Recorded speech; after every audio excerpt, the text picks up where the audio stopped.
شادی سے پہلے میرے شوہر کے عاشقی مشوقی کے قصے بہت مشہور تھے۔ وہ جس لڑکی کو بھی دیکھتے اس پر دل ہار بیٹھتے۔ سلیم سارے خاندان میں دل پھینک مشہور تھے۔ محلے یا کالج میں کوئی ایسی لڑکی نہ تھی جس سے انہوں نے عشق نہ کیا ہو۔ جب ایک سے دل بھر جاتا تو دوسری لڑکی سے دل لگا لیتے۔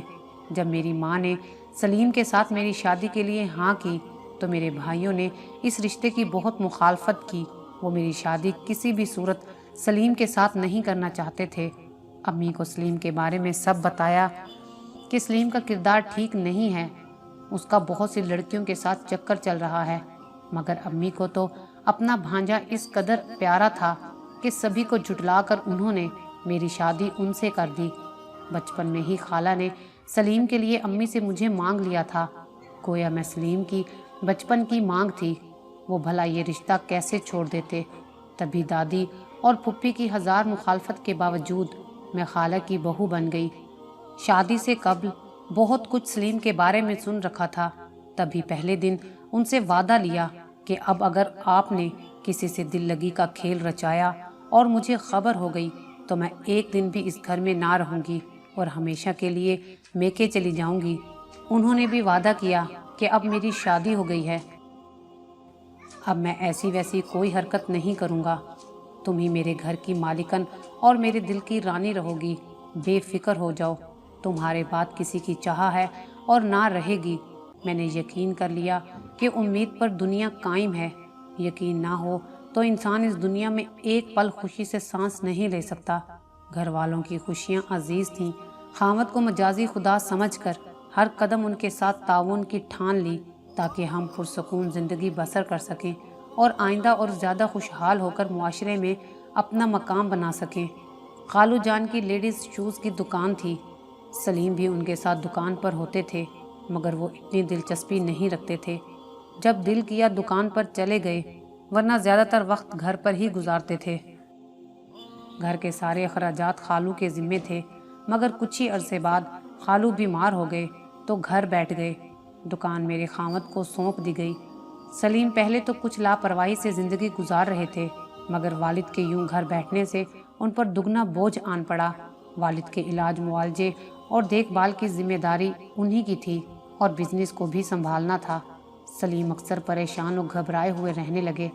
تب میں نے انہیں ہمت دلائی کہ فکر نہ کریں، یہ مشکل وقت بیت جائے گا، بہرحال میں آپ کے ساتھ ہوں۔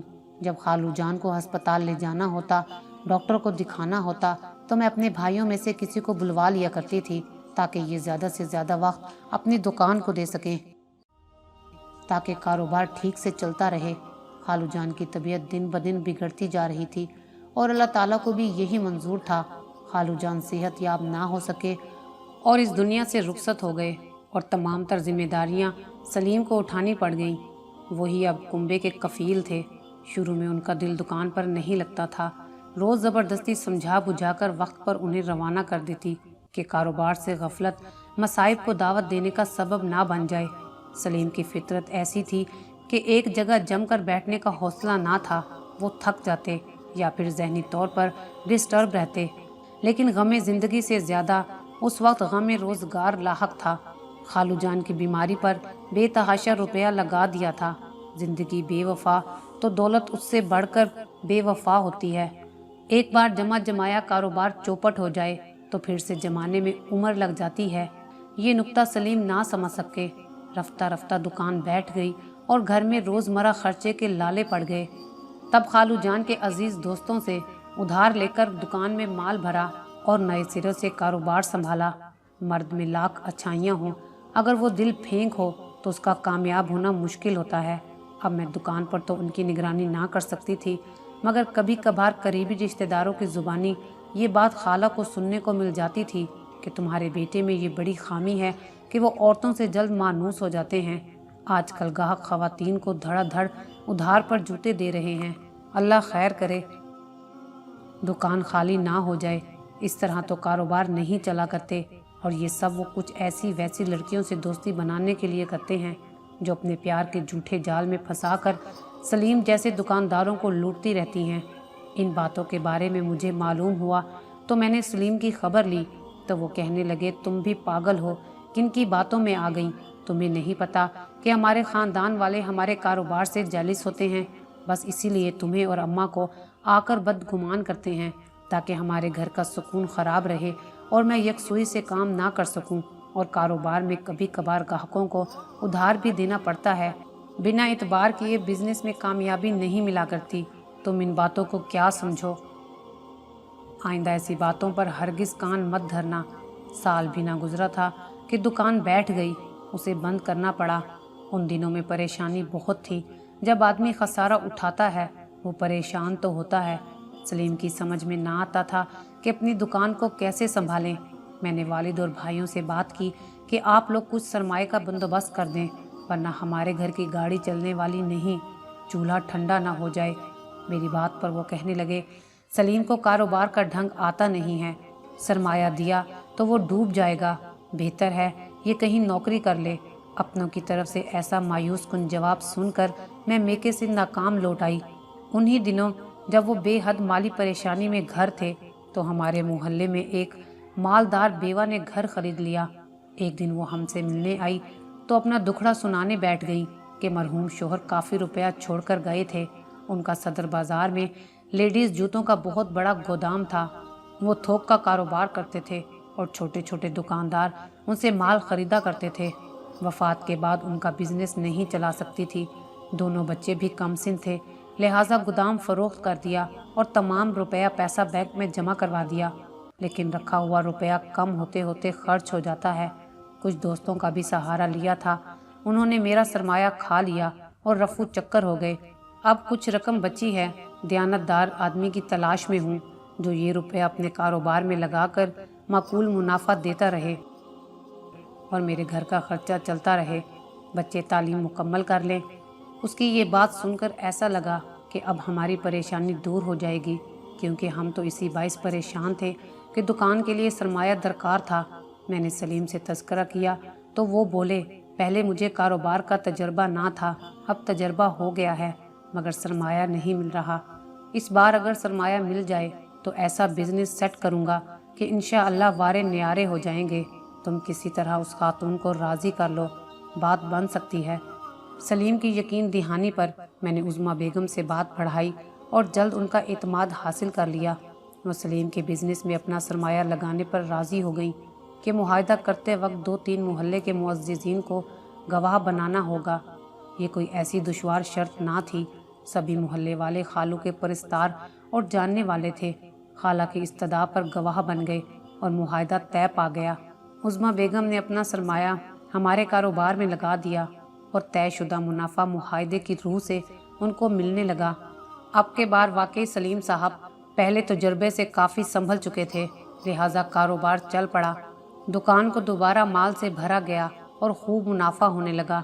ये सलीम का बिजनेस से इखलास था या बेवा के सरमाए की बरकत थी। बहरहाल मुनाफा सलीम और उज़्मा बेगम में बराबर बड़ी दयानतदारी से तकसीम होने लगा। हम भी खुशहाल हो गए और वो बेवा खातून भी खुशहाल होने के साथ साथ पुरसकून और मुतमईन हो गई। सलीम ने उज़्मा बेगम को मुँह बोली बहन बना लिया था। मैं भी इस खातून की बेहद कदर इज़्ज़त करने लगी थी। घर आती तो खातिर तवाज़ा करती जैसे कि वो मेरे मियाँ की सगी बहन हो। उज़्मा चूँकि शरीके कारोबार थी, इसलिए उसका अक्सर हमारे घर आना जाना रहता था और वो सलीम से काफ़ी देर बातें किया करती थी। मैंने भी फराग दिली का सबूत दिया और कभी शक व शुबा को दिल में जगह ना दी। उज़्मा बेगम का मेरे शोहर के साथ बैठकर खाना पीना और बातचीत करना हमारे ख़ानदान के करीबी रिश्तेदार ख़वातीन को बहुत खटकता था। वो इतराज़ करने लगी कि कारोबार अपनी जगह, मगर इस खातून का यूँ सलीम से मिलना जुलना हमें ठीक नहीं लगता। मुझे कहती कि तुम्हें ज़रा परवाह नहीं है कि घंटों घंटों तुम्हारा शोहर और उज़्मा ड्राइंग रूम में बातों में मशगूल रहते हैं और तुम झांकती तक नहीं हो। मैं उन्हें हंसकर कह देती, मुझे उन पर पूरा एतमाद है। वो कारोबार से मुतल्लिक बातें करते हैं, हिसाब किताब करते हैं, उनका मसला मुश्तरका है। मुझे कारोबारी बातों की क्या समझ, मैं क्यों उनके दरमियान बैठी रहूं और अपना वक्त ज़ाया करूं। मुझे घर के और भी तो काम करने होते हैं। गर्ज़ मैं इस किस्म की बातों को संजीदगी से ना लेती थी। एक कान से सुनती, दूसरे से उड़ा देती थी। उज़्मा बेगम जब चाहती सलीम से बातचीत कर लेती। सलीम भी अक्सर जब कोई लेन देन का मसला होता तो उज़्मा के घर चले जाते थे, कभी वहाँ खाना भी खा लेते थे, लेकिन मुझे आकर बता देते कि मैं उज़्मा बहन के यहाँ गया था क्योंकि बिज़नेस के बारे में मुझे कुछ मामलात बताने थे। उज़्मा बेगम अपनी बातचीत तौर तरीके से इंतहाई मुनासिब और शरीफ खातून लगती थीं, लिहाजा मुझे उन पर एतराज़ करना बनता ना था। वही तो बुरे वक्त में आड़े आती थी और फिर उनके हौसले की वजह से हमारे घर में खुशहाली आई थी, वरना आज हम कोड़ी कोड़ी के मोहताज हो चुके होते। गुर्बत और दौलत बड़ी चीज़ें हैं, इनकी वजह से बहुत से समझौते करने पड़ते हैं। बहरहाल जो बातें मेरी सास नंदों को नागवार गुजरती थीं, मैंने उनसे समझौता कर लिया था। हर छुट्टी के दिन उज़्मा बेगम आ जाती और मैं बिला तहम्मुल उनके लिए दोपहर का खाना खसूसी तौर पर तैयार करती। वो शाम तक हमारे घर बैठती, शाम को चाय पर भी खासी तवाज़ा का एहतमाम करती कि हमारी बिजनेस पार्टनर जो थी, उनके बगैर कारोबार की तरक्की नामुमकिन थी। उज़्मा बेगम जब भी आती अकेली ही आती, कभी अपनी बेटी और बेटे को हमरा ना लाती। उनके बारे में पूछती तो जवाब मिलता कि उन्होंने पढ़ाई करनी होती है, इम्तिहान दे ले तो ज़रूर ले आऊँगी। मैंने उनकी बेटी को सिर्फ एक बार देखा था। उम्र 17 बरस थी और कॉलेज में साल दोयम की तालबा थी।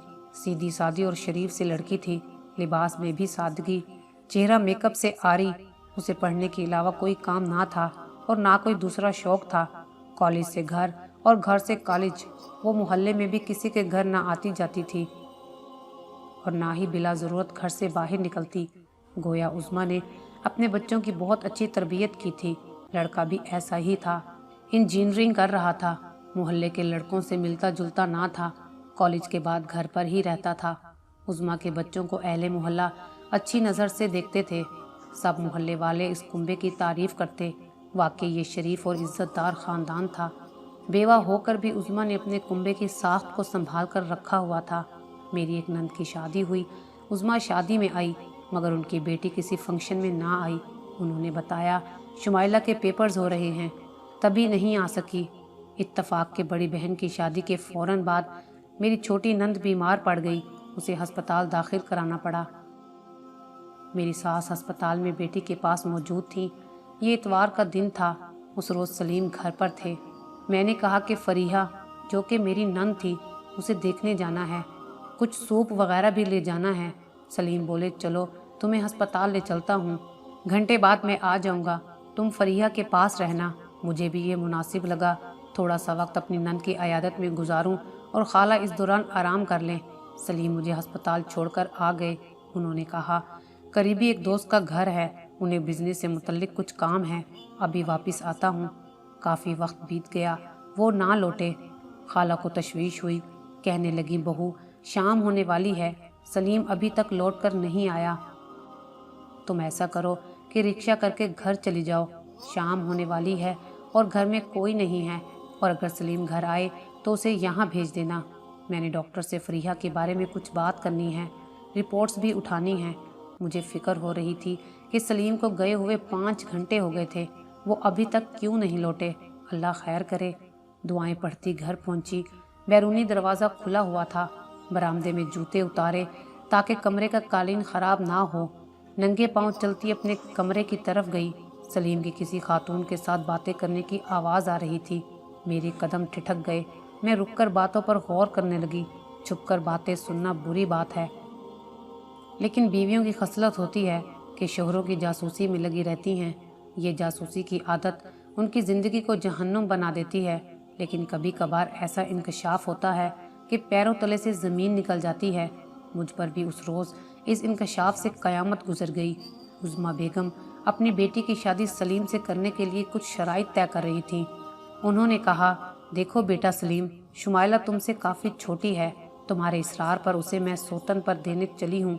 उसके मुस्तकबिल के तहफ़्फ़ुज़ की ज़मानत तुमको देनी होगी। इसके लिए अलहदा मकान लोगे और मकान उसके नाम ही खरीदोगे। वो इस घर में सोतन के साथ नहीं रहेगी। बेशक तुम्हारी औलाद नहीं है और तुम औलाद की खातिर दूसरी शादी करना चाहते हो, और ये तुम्हारी मजबूरी भी है, लेकिन तुम्हारी शादी को अभी 5-6 बरस ही हुए हैं। खुदा चाहे तो औलाद भी हो सकती है। दूसरी शादी के बाद अगर पहली बीवी से औलाद हो गई, तब मेरी बेटी का क्या होगा? तुम्हें मेरी बेटी शुमाइला के लिए कारोबार में शराकत का मुआहदा भी करना होगा। क्योंकि सरमाया तो उसके बाप का ही लगा हुआ है। मेरा बेटा बेशक इंजीनियरिंग कर रहा है, अगर उसे माकूल मुलाजमत ना मिली तो उसके लिए भी दुकान में ही पार्टनरशिप की जगह निकालनी होगी। इसके सिवा मुझे और कुछ नहीं चाहिए। सलीम कहने लगे, मुझे आपकी तमाम शराइत मंजूर हैं, अब बस हाँ कह दीजिए। मुझे औलाद चाहिए बस।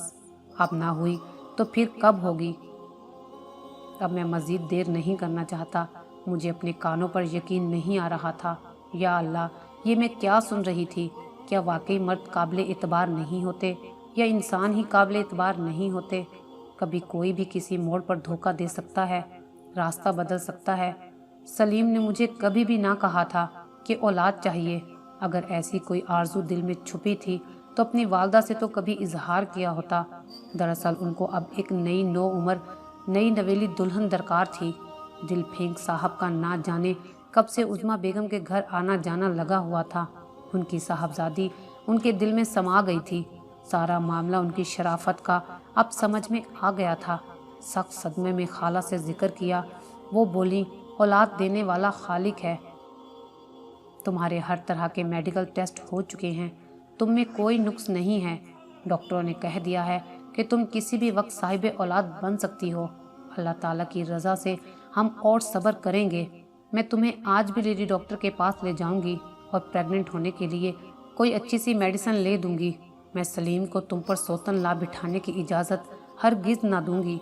जब सलीम ने माँ से दूसरी शादी का जिक्र किया तो खाला ने उसे मना कर दिया और नाराज़गी का इजहार किया। सलीम माँ की नाराज़गी बर्दाश्त ना कर सके और कुछ दिनों के लिए चुप हो गए।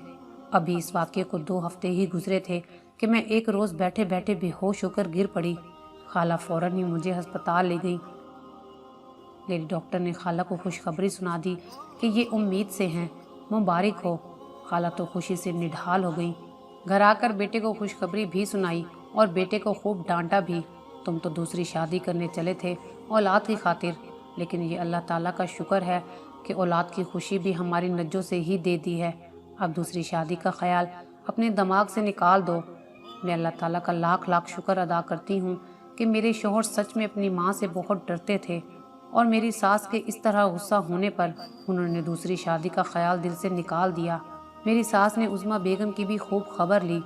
अपने बेटे के लिए और लड़का नहीं मिला था क्या?